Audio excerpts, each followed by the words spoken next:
నమస్కారం MCN news కు స్వాగతం. ఈనాటి ముఖ్యాంశాలు. ప్రభుత్వమే విద్వేషపూరితంగా కక్ష సాధింపు చర్యలకు పాల్పడుతోంది. మా మీద ఉన్న కక్ష విద్వేషం కారణంగా కేసులు పెట్టారు. మేము తప్పు చేయలేదు. కడిగిన ముత్యంలా మిథున్ రెడ్డి బయటకు వస్తారు పేర్కొన్న మాజీ మంత్రి పెద్దిరెడ్డి రామచంద్రారెడ్డి. ఆదాని కంపెనీ ప్రయోజనాల కోసమే స్మార్ట్ మీటర్లను బిగిస్తున్నారు. ప్రజలపై భారాలు మోపే స్మార్ట్ మీటర్లను వ్యతిరేకించండి. సిపిఎం కేంద్ర కమిటీ సభ్యురాలు రమాదేవి పిలుపు. వార్తల్లోని వివరాలు. రాష్ట్ర ప్రభుత్వం ఏ విధంగా పనిచేస్తుందో, చంద్రబాబు, లోకేష్, పవన్ కళ్యాణ్ ఏ విధంగా ఇబ్బందులు పెడుతున్నారో చూస్తున్నామని, కూటమి ప్రభుత్వం మిథున్ రెడ్డిపై కక్ష సాధింపు చర్యలకు పాల్పడుతోందని మాజీ మంత్రి పెద్దిరెడ్డి రామచంద్రారెడ్డి ఆరోపించారు. ఈ సందర్భంగా ఆయన మాట్లాడుతూ, కూటమి ప్రభుత్వం మిథున్ రెడ్డిపై కక్ష సాధింపు చర్యలకు పాల్పడుతోందన్నారు. గతంలో ఎయిర్పోర్ట్ మేనేజర్ను కొట్టాడని తప్పుడు కేసు పెట్టి అరెస్టు చేశారని, ఆనాడు మేనేజర్ను చంద్రబాబు అడ్డం పెట్టుకుని కక్ష సాధింపు చర్యలకు దిగారని అరెస్టు చేయించారని అన్నారు. ఆ కేసు నిలబడలేదని, ఇప్పుడు అదే విధంగా ఈ కేసు ఉంటుందన్నారు. పార్లమెంటు సభ్యుడిగా ఉన్న మిథున్ రెడ్డిపై కక్ష సాధిస్తున్నారని అన్నారు. మాపై ఏదో విధంగా ఇబ్బందులు పెట్టాలని, ల్యాండ్, మదనపల్లి ఫైల్స్ అంటుంటారని, ఇప్పటి వరకు మాపై ఏమీ లేదని తేలిపోయిందన్నారు. ప్రభుత్వ భూములు, ఫారెస్ట్ భూములు ఆక్రమించారని, వేధింపులు చేశారని అన్నారు. 3 సార్లు ఎంపీగా మిథున్ రెడ్డి ఉన్నారని, జగన్మోహన్ రెడ్డితో సఖ్యతగా ఉన్నాడని తప్పుడు కేసులు పెట్టారని అన్నారు. ఇది కూడా ఖచ్చితంగా తప్పుడు కేసుగా తేలుతుందన్నారు. చంద్రబాబు రాజకీయ జీవితంలో తీరిని మచ్చ మిగులుతుందని పేర్కొన్నారు. ప్రభుత్వమే విద్వేషపూరితంగా కక్ష సాధింపు చర్యలకు పాల్పడుతుందని పేర్కొన్నారు. మా మీద ఉన్న కక్ష విద్వేషం కారణంగా కేసులు పెట్టారని, మేము తప్పు చేయలేదని కడిగిన ముత్యంగా మిథున్ రెడ్డి బయటకు వస్తారని అన్నారు. మీ దుర్మార్గాలను ప్రజలకు ఏ విధంగా సమాధానం చెప్తారని హెచ్చరించారు. వైఎస్ఆర్ కాంగ్రెస్ పార్టీని గెలిపించాలని ప్రజలు సిద్ధంగా ఉన్నారని, బంగారుపల్లెం మార్కెట్ యార్డు పర్యటన సందర్భంగా 3 ఎస్పీలతో అణచివేయాలని చూశారని అన్నారు.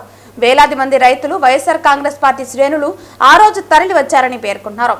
143 హామీలు, 6 సూపర్ 6 హామీలు నెరవేర్చలేదని, ఏ ఒక్కటి అమలు చేయలేదని తెలిపారు. తల్లికి వందనంకు 13,000 కోట్లు అవసరమైతే 3,000 కోట్లు తల్లికి వందనం ఇచ్చి చేతులు దులుపుకున్నారని అన్నారు. ప్రజల్ని, మహిళలను, నిరుద్యోగులను మోసం చేసిన చంద్రబాబు ఈ విధంగా తప్పుడు కేసులతో ప్రతిపక్ష పార్టీ నాయకులను అరెస్టు చేస్తున్నారని, ప్రజల దృష్టి మరల్చుతున్నారని అన్నారు. పార్టీకు పట్టుకొమ్మలుగా ఉన్న నాయకులను అరెస్టు చేస్తున్నారని, దుర్మార్గపు పాలన చేస్తున్నారని పేర్కొన్నారు. రాష్ట్రంలో నియంత పాలన చేస్తున్నారని, ఎందరో నియంతలు కాలగర్భంలో కలిసిపోయారని, కొందరు ఆత్మహత్యలు చేసుకున్నారని పేర్కొన్నారు. ఇది చంద్రబాబు నాయుడు చేసిన చాలా తప్పుడు కేసును పెట్టి ఒక పార్లమెంట్ సభ్యుడిని ఈ విధంగా వేధించారని చెప్పారు. మరి ఇప్పుడు కూడా అతను అధికారంలోకి వచ్చినప్పటి నుంచి ఇప్పుడు దాకా అనేక కేసులు, ల్యాండ్లు అంటాడు, లేకపోతే ఈ తప్పుడు కేసులు అన్నీ కూడా, మదనపల్లి ఫైల్స్ అంటాడు. ఆ ఫైల్స్కు నాకు ఏం సంబంధం, ఇప్పటిదాకా సంబంధం లేదని చెప్పి ప్రతి ఒక్కరు కూడా చెప్పారు. ప్రభుత్వం కూడా ఏమీ తేల్చలేకపోయింది. మరి ఇలాంటి తప్పుడు కేసులన్నీ కూడా, అనేక రకాల కేసులన్నీ పెట్టి వేధించడం జరుగుతూ ఉంది. మరి అనేక రకాలుగా అనేక కేసులన్నీ కూడా మా మీద పెట్టడం జరుగుతూ ఉంది. ఇప్పుడు తారస్థాయికి చేరి ఈ లిక్కర్ స్కామ్లో మా తనయుడంటే మిథున్ రెడ్డి గారి ప్రమేయం ఉంది అని చెప్పి ఆయన 3 సార్లు ఎంపీకి రాష్ట్ర ప్రభుత్వంలో ఏమైనా పాల్గొనేదానికి, పాలు పంచుకునేదానికి అవకాశం ఉందని అడుగుతా ఉన్నాను. ఏదో జగన్మోహన్ రెడ్డి గారితో సఖ్యతగా ఉండాడని చెప్పి ఆ ఒక్క నెపం మీద అతని మీద ఫాల్స్ కేసు పెట్టి ఈరోజు మళ్ళా నిన్న సాయంత్రం అరెస్ట్ చేశారు. ఈరోజు జైలు కూడా పంపించే పరిస్థితి ఉంది. మరి మనం చూస్తున్నాం, ఇది కూడా చూడండి మీరు, తప్పకుండా ఇది కూడా తప్పుడు కేసుగా తేలుతుంది. మరి ఇలాంటి తప్పుడు కేసులన్నీ పెట్టి ప్రభుత్వాన్ని నడుపుతూ ప్రతిపక్ష పార్టీలను అదుపులో తీసుకోవాలనే ఒక వేరే ఆలోచన చంద్రబాబు నాయుడు చేస్తున్నాడు. తప్పకుండా దీని పర్యవసానం వచ్చే ఎన్నికల్లో కాదు, ఆయన రాజకీయ జీవితం మీదే ఒక తీరని మచ్చగా ఏర్పడుతుంది అనేది అతను ఆలోచన చేయలేదు. మరి ఎవరైనా రాజకీయాల్లో అంటే మంచి పేరుతో రిటైర్ అయ్యి బాగా పనిచేశాడని అనిపించుకోవాలి. ఆ విధంగా కాకుండా కక్షపూరితంగా విద్రోహ చర్యలకు ప్రభుత్వమే పాల్పడితే ప్రజలు ఎవరికి చెప్పుకోగలుగుతారని చెప్పి నేను అడుగుతున్నాను. ఈరోజు మిథున్ రెడ్డిని అరెస్ట్ చేయడం అనేది, ఆయన ఎంపీనా లేకపోతే 3 సార్లు ఎంపీ, మళ్ళా లోక్సభలో ఒక పార్టీకి నాయకత్వం వహిస్తూ ఉన్నాడు. ఇవన్నీ ఒక పక్కన పెడితే నా కుమారుడుగా నేను చెప్తున్నాను, ఇది కేవలం మా మీద ఉన్న కక్ష, మా మీద ఉన్న విద్వేషం, ఎన్నికల్లో మేము ధీటుగా ఈ జిల్లాలో పనిచేస్తామని చెప్పి ఆలోచన, ఇవన్నీ కలిపి చంద్రబాబు నాయుడు చాలా తీవ్రమైన వ్యతిరేకతతో ఈ చర్యకు పాల్పడినాడు. దీనికి తప్పకుండా ఈ జిల్లా ప్రజలే కాదు, రాష్ట్ర ప్రజలు కూడా జవాబు చెప్తారు సమయం వచ్చినప్పుడు. నేనైతే దీని మీద చింతించడం లేదు. ఏదైనా కూడా మేము తప్పు చేయలేదు కాబట్టి అరెస్ట్ చేసినా కూడా ఆయన కడిగిన ముత్యంగా మళ్ళా బయటకు వస్తాడు. రాబోయే ఎన్నికల్లో మీరు ఏ విధంగా ఈ అపవాదులన్నీ కూడా, ఈ అపకీర్తిని, మరి ఇట్లా అకృత్యాలను, ఇట్లా దుర్మార్గాలను మీరు ప్రజలకు ఏ విధంగా జవాబు చెప్తారు అనేది మీరు ఆలోచించుకోవాలని చెప్పి చంద్రబాబు చెప్తా ఉన్నా. అదానీ కంపెనీ ప్రయోజనాల కోసమే స్మార్ట్ మీటర్లను బిగిస్తున్నారని, ప్రజలపై భారాలు మోపే స్మార్ట్ మీటర్లను వ్యతిరేకించాలని నేడు వేమన విజ్ఞాన కేంద్రంలో జరిగిన జిల్లా విస్తృత స్థాయి సమావేశంలో సిపిఎం కేంద్ర కమిటీ సభ్యురాలు రమాదేవి, సిపిఎం రాష్ట్ర కార్యదర్శి వర్గ సభ్యులు మూలం రమేష్ పిలుపునిచ్చారు. గత ఎన్నికల సమయంలో లోకేష్ స్మార్ట్ మీటర్లను పగలగొట్టద్దని పిలుపునిచ్చిన విషయాన్ని గుర్తు చేశారు. ఇప్పుడు స్మార్ట్ మీటర్లపై అధికారంలోకి వచ్చిన తర్వాత నోరు మెదపకపోవడం అన్యాయమన్నారు. స్మార్ట్ మీటర్లకు వ్యతిరేకంగా, విద్యుత్ ఛార్జీల భారాలకు వ్యతిరేకంగా ఈ నెల 16వ తేదీ నుండి ఆగస్టు 4వ తేదీ వరకు రాష్ట్ర వ్యాప్తంగా నిరసన కార్యక్రమాలకు పిలుపునిచ్చినట్లు పేర్కొన్నారు. ఇప్పటికే ప్రజలు స్వచ్ఛందంగా ముందుకు వచ్చి వ్యతిరేకిస్తున్నారని అన్నారు. రాష్ట్రంలో మున్సిపల్ ఇంజనీరింగ్ కార్మికులు చేస్తున్న సమ్మెకు సిపిఎం మద్దతు ఇస్తున్నట్లు తెలిపారు. ప్రభుత్వం వెంటనే స్పందించి సమ్మె డిమాండ్లు పరిష్కరించాలని డిమాండ్ చేశారు. టీటీడీని నిత్యం వివాదాలకు కేంద్రంగా మారుస్తున్నారని, కేంద్రంలోని బీజేపీ నాయకులు, మంత్రులు, రాష్ట్ర ముఖ్యమంత్రి చంద్రబాబు నాయుడు, ఉప ముఖ్యమంత్రి పవన్ కళ్యాణ్ సైతం ఇందుకు మినహాయింపు లేకుండా వ్యవహరిస్తున్నారని ఆరోపించారు. తిరుపతిని కేంద్రం చూసుకుని మత ఉద్రిక్తతలు పెంచడమే బీజేపీ లక్ష్యమని, ఈ చర్యల పట్ల ప్రజలు, భక్తులు అప్రమత్తంగా ఉండాలని కోరారు. సిపిఎం జిల్లా కార్యదర్శి వందవాసి నాగరాజు మాట్లాడుతూ, పేద ప్రజలకు విద్యను దూరం చేయడానికే స్కూళ్ల విలీనం వంటి చర్యలకు ప్రభుత్వం పాల్పడుతోందని విమర్శించారు. జిల్లా అభివృద్ధికి టీటీడీ నిధులు కేటాయించాలని డిమాండ్ చేశారు. రేషన్ షాపుల్లో ప్రతి నెల 1వ తేదీ నుండి 15వ తేదీ వరకు సరుకులు పంపిణీ చేస్తామని చెప్పినా ఎక్కడా అమలు కాలేదన్నారు.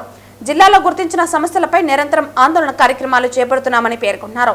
ఈ కార్యక్రమంలో సిపిఎం జిల్లా కార్యదర్శి వర్గ సభ్యులు కందారపు మురళి, సుబ్రహ్మణ్యం, అంగేరి పుల్లయ్య, జిల్లా కమిటీ సభ్యులు సాయిలక్ష్మి, జయచంద్ర, వేణుగోపాల్, శివకుమార్, వెంకటేష్ తదితరులు పాల్గొన్నారు. బ్రిక్స్ సమావేశంలో పాల్గొన్నావు మోడీ, నువ్వు నీ కథ ఏమిటి? 500% నేను నీ మీద పనిచేస్తాను అని చెప్పి చెప్పడం. బ్రిక్స్ నుంచి రాకపోతే అసలు నీ వస్తువులే మేము దిగుమతి చేసుకోమని చెప్పి బయటపడతాం. ఎప్పుడు లేని విధంగా సామ్రాజ్యవాదం ప్రపంచ దేశాల మీద పెద్ద ఎత్తున పెత్తనం చేస్తున్న పరిస్థితి అనేది ఇది చూస్తున్నాం. రెండోది, అంత గతంలో ఈ పెత్తనాన్ని వ్యతిరేకిస్తూ పెద్ద ఎత్తున తిరుగుబాటు చేసేవాళ్ళం, అదే విధానం పాటించేవాళ్ళం. కానీ కిమ్మనకుండా, ఏమాత్రం ఉలుకు పలుకు లేకుండా ఉన్న పరిస్థితి మన భారత ప్రభుత్వం ఉంది.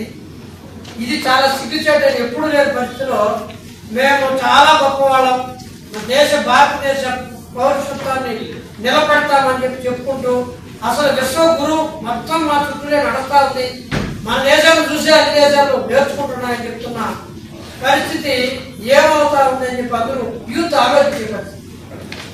యూత్ అందరూ చాలా క్షేమంగా ఉన్నారు. మన వాళ్ళ గతంలో మాట్లాడుతున్నాం, చక్కీలు తీసుకొచ్చి ఇక్కడ దింపినా. తిరుమల తిరుపతి దేవస్థాన పవిత్రతను దెబ్బతీసేలా గత ప్రభుత్వ వైసీపీ హయాంలో జరిగిన తప్పిదాలను సరిదిద్దుతూ తిరుమల పవిత్రతను కాపాడేందుకు ఎన్డీఏ ప్రభుత్వం చేపట్టిన చర్యల్లో భాగంగా ప్రవర్తనా నియమావళిని ఉల్లంఘించిన 4 అన్యమత టీటీడీ ఉద్యోగులను టీటీడీ విధుల నుంచి తొలగించిందని, భక్తుల విశ్వాసాన్ని నిలబెట్టే దిశగా టీటీడీ తీసుకున్న చర్యలపై హిందూ సమాజం అంతా ప్రశంసల జల్లు కురిపిస్తున్నారని టీటీడీ బోర్డు ధర్మకర్తలి మండలి సభ్యులు మరియు బీజేపీ రాష్ట్ర అధికార ప్రతినిధి భానుప్రకాష్ రెడ్డి పేర్కొన్నారు. వెంకటేశు కావాలని చెప్పి గతంలో నేను ప్రశ్నించడం జరిగింది. ఈరోజు తిరుమల తిరుపతి దేవస్థానంలో పనిచేస్తున్నటువంటి 4 ఉద్యోగస్తుల్ని అన్యమతాన్ని ప్రార్థిస్తూ, జీసస్ ని కొలుస్తూ, వారి సాంప్రదాయాల్ని, మన హిందూ సాంప్రదాయాన్ని పక్కన పెట్టి వారి ఇళ్లలో జీసస్ క్రైస్ట్కి సంబంధించిన ఫోటోలు, హిందూ దేవతా విగ్రహాలు, చిత్రపటాలు ఒక్కటి కూడా లేకుండా ఆదివారం చర్చికి వెళ్లి ప్రార్థన చేస్తూ, ప్రార్థనతో సరిపోకుండా ఇంకా తన చుట్టుపక్కల వాళ్ళు కూడా మత మార్పిడికి ప్రోత్సహిస్తున్నటువంటి కొందరిని ఈరోజు తిరుమల తిరుపతి దేవస్థానాల నుంచి 4 వారి సస్పెండ్ చేయడం జరిగింది. ఈ 4 కాదు, చాలా మంది తిరుమల తిరుపతి దేవస్థానంలో ఇలా స్వామివారి సొత్తు తింటూ, స్వామివారి ఉప్పు తింటూ, స్వామివారి ప్రసాదం హారతి తీసుకొని అన్యమతస్థులందరినీ తొలగించే వరకు మేము ఖచ్చితంగా వారు ఎక్కడెక్కడ పనిచేస్తున్నారు, వారు ఏ విభాగాలు ఉన్నారు, ఎక్కడెక్కడ ఆదివారం ఎక్కడికి పోతున్నారు, వారి మీద పూర్తి నిఘా పెట్టడం జరిగింది. చివరి అన్యమతస్థుని తొలగించేంత వరకు ఖచ్చితంగా మా పోరాటం ఇలాగే కొనసాగుతుంది. ఈరోజు ఒక మంచి నిర్ణయం తీసుకుని ఈరోజు యావత్ భారతదేశం నుండి హిందువులందరూ ఫోన్లు చేసి తిరుమల తిరుపతి దేవస్థానాలు చాలా మంచి నిర్ణయం తీసుకుంది, ఇలాంటి నిర్ణయాలనే కొనసాగిస్తూ ముందుకు పోవాలని చెప్పి మా మీద ప్రశంసల వర్షం కురిపిస్తున్నారు. ఎందుకంటే ఈరోజు హిందూ దేవస్థానానికి సంబంధించి అనేక దేవస్థానాల్లో అన్యమతానికి సంబంధించి చాలా వారు పనిచేస్తున్నారు. కాబట్టి తిరుమల తిరుపతి దేవస్థానాల్లో జరిగినటువంటి ఈ సంఘటనని ఉదాహరణగా తీసుకుని మిగతా దేవాలయాల్లో పనిచేస్తున్న అన్యమతస్థులను కూడా తొలగించే విధంగా రాష్ట్ర ప్రభుత్వం చొరవ చూపుతుందని చెప్పి ఆశాభావం వ్యక్తం చేస్తున్నారు. వైఎస్ఆర్సీపీ ఎంపీ పెద్దిరెడ్డి మిథున్ రెడ్డి ప్రకటనపై రాష్ట్ర యాదవ సంక్షేమ మరియు అభివృద్ధి సంస్థ చైర్మన్ నరసింహ యాదవ్ మండిపడ్డారు. నారా చంద్రబాబు నాయుడు వరకు కూడా ఏనాడు కూడా అటు ఉమ్మడి రాష్ట్రంలో కానీ ఇటు విభజన రాష్ట్రంలో కానీ ఏ రోజు కూడా రాజకీయ కక్షలతోటి ఎదుటి పార్టీ వాళ్ళని హింసించడం కానీ చంపేయడం కానీ ఇలాంటి ఘటనలు ఎప్పుడు కూడా పాల్పడదు. అది ఒక మా పార్టీ సిద్ధాంతం కూడా కాదు. ఆయన అనుకున్నట్టు మిథున్ రెడ్డి అనుకున్నట్టు రాజకీయ కక్ష అయితే వచ్చిన 10 రోజుల్లోనే జగన్మోహన్ రెడ్డిని మొదలుకొని అందరినీ కూడా ఎవరెవరైతే రాజకీయ కక్షలతో అందరినీ కూడా ఈ జైలు పాలు చేసే పరిస్థితి ఉండేది. కానీ ఎప్పుడు కూడా తెలుగుదేశం పార్టీ వ్యవస్థాపక అధ్యక్షులు నందమూరి తారక రామారావు గారు కానీ నేటి జాతీయ పార్టీ అధ్యక్షుడు నారా చంద్రబాబు నాయుడు గారు కానీ ఈరోజు ముఖ్యమంత్రిగా ఎన్డీఏ కూటమికి ఈరోజు పరిపాలన 1 సంవత్సరం పరిపాలన చూశారు. ఏ రోజు కూడా ఎవరైతే గత ప్రభుత్వంలో ప్రజాధనాన్ని లూటీ చేశారో వారిని అన్నిటిపైన కూడా సమగ్ర విచారణ చేపట్టి తద్వారా ఎవరైతే దోషులను చేస్తుందో వాళ్ళందరినీ కూడా అరెస్టు చేసే విధంగా కూడా ముందుకెళ్తూ ఉండడం. దాంట్లో భాగంగానే ఏదైతే మొదటి నుంచి కూడా లిక్కర్ కేసు అనేది గత 5 సంవత్సరాల నుంచి మేము చెప్తూ వచ్చాం. లిక్కర్లో కోట్లాది రూపాయలు కూడా వాళ్ళ జోబులు నింపుకున్నారు. రాష్ట్ర ముఖ్యమంత్రి దగ్గర నుంచి ఆ రోజు ఎమ్మెల్యేలు కావచ్చు, మిగతా వాళ్ళ మంత్రులు కావచ్చు, వీళ్ళందరూ కూడా ఇన్వాల్వ్మెంట్ ఉందని నేను చెప్పడం కాదు, ప్రజలందరూ కూడా తెలుసు ఎవరు ఏ విధంగా చేశారని. ఈరోజు దానికి అనుగుణంగా అటు మనం చూస్తే చంద్రగిరి మాజీ ఎమ్మెల్యే చెవిరెడ్డి భాస్కర్ రెడ్డి కానీ ఈరోజు పెద్దిరెడ్డి మిథున్ రెడ్డి గారు కానీ ఇంకా అరెస్టుల పరంపర ఈ యొక్క నివేదికలు చూస్తే వాళ్ళ సెల్ ఫోన్లు కానీ వాళ్ళ యొక్క డేటా మొత్తం కూడా ఏ విధంగా వాళ్ళు దాన్ని ఇది పెట్టినా కూడా ఏదైతే సిట్ అధికారులు వాటన్నిటిని కూడా బయటకు తీసి ఈరోజు తాత్కాలికంగా కూడా దీన్ని రిపోర్ట్ని కోర్టుకు సబ్మిట్ చేయడం జరుగుతుంది మనం చూసాం. సుప్రీంకోర్టు వరకు వెళ్ళారు మిథున్ రెడ్డి గారు బెయిల్ కావాలి, కానీ సుప్రీంకోర్టు కూడా తిరస్కరించి యథావిధిగా సిట్టు సంబంధించి ఏదైతే ఇన్వాల్వ్మెంట్ ఉన్నారో వాళ్ళందరిపైన కూడా చర్యలు తీసుకునే విధంగా లిక్కర్ కుంభకోణంలో ఎవరున్నా కూడా విడిచిపెట్టే ప్రసక్తే లేదు. కాబట్టి ఈరోజు మిథున్ రెడ్డి రాజకీయ కక్షలతో కేసులు పెడతా ఉన్నామని చెప్తూ ఉండడం కనీస అర్హత కూడా లేదు మీకు. ఎందుకంటే అక్రమంగా అన్యాయంగా నారా చంద్రబాబు నాయుడు గారి పైన అరెస్టు చేసే రోజుకి ఆయన పైన ఎలాంటి ఎఫ్ఐఆర్ కూడా లేదు. కానీ అక్రమంగా రాజకీయంగా మీరు కుట్ర పన్ని ఏ విధంగా చంద్రబాబు నాయుడు గారిని అరెస్టు చేశారో ఒక్కసారి మీరు గుర్తుకు తెచ్చుకోమని సందర్భంగా చేస్తాను. వార్తలు ముగించే ముందు ముఖ్యాంశాలు మరోసారి. ప్రభుత్వమే విద్వేషపూరితంగా కక్ష సాధింపు చర్యలకు పాల్పడుతోంది. మా మీద ఉన్న కక్ష విద్వేషం కారణంగా కేసులు పెట్టారు.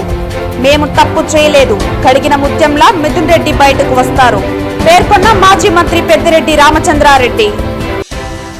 ఆదాని కంపెనీ ప్రయోజనాల కోసమే స్మార్ట్ మీటర్లను బిగిస్తున్నారు. ప్రజలపై భారాలు మోపే స్మార్ట్ మీటర్లను వ్యతిరేకించండి. సిపిఎం కేంద్ర కమిటీ సభ్యురాలు రమాదేవి పిలుపు. ఈ వార్తలు ఇంతటితో సమాప్తం. తిరిగి వార్తల్లో మళ్ళీ కలుద్దాం. అంతవరకు సెలవు. నమస్కారం.